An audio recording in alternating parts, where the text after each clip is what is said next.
Hey, it's Pink Buddha, and today's another episode of One Synth Challenge, where I take one synth and make an entire track using only sounds from that synth. Well, I end up using the Akai Force too, but that's just to record, arrange, and perform everything. Okay, so here's the game plan. I'm just going to poke around on the synth until I find a sound that gives me an initial idea.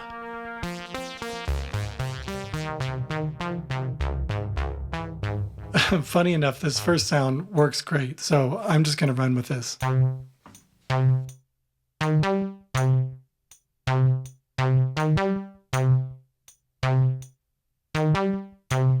Now I'm going to do something a little bit different here. I'm going to put the chord change on a different row so I can have more flexibility as I go along on how I perform this. Oh, and I should say what I'm recording here are MIDI notes, so that way I can go in and modify the notes a little bit, clean things up, and then I'll have the MIDI track on the Force, play the Cobalt, and then record that audio back into the Force. Now, before I go any further, I think I want to add some effects to this, particularly maybe some delay to give it some rhythmical complexity.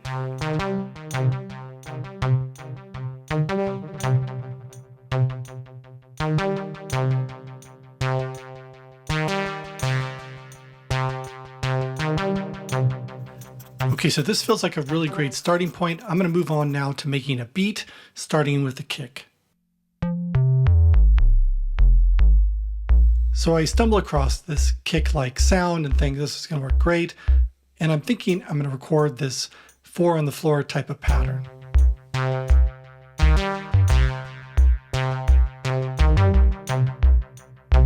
But then I sort of had this spontaneous idea to maybe offset this from the other part.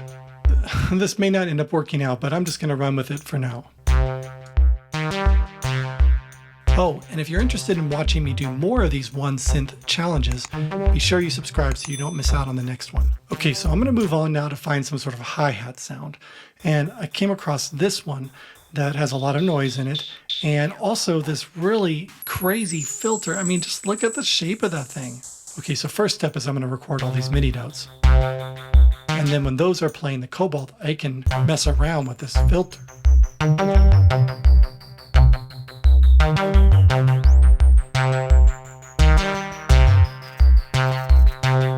All right, so I'm going to find a snare sound next and then record that in.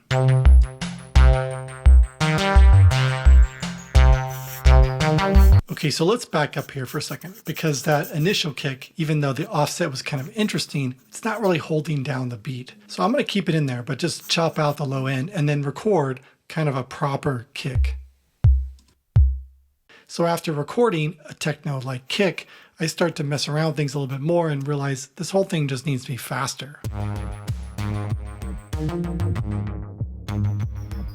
So now it's feeling almost done. So I'm going to go through and add some effects, tweak some things, add the mother ducker, of course. Okay, so with all that going on underneath, I think what I need next is some sort of lead sound. Better yet, one that I can perform live. Okay, so here's how the final performance turned out. You can watch the whole thing on my other music-only channel. See you next time.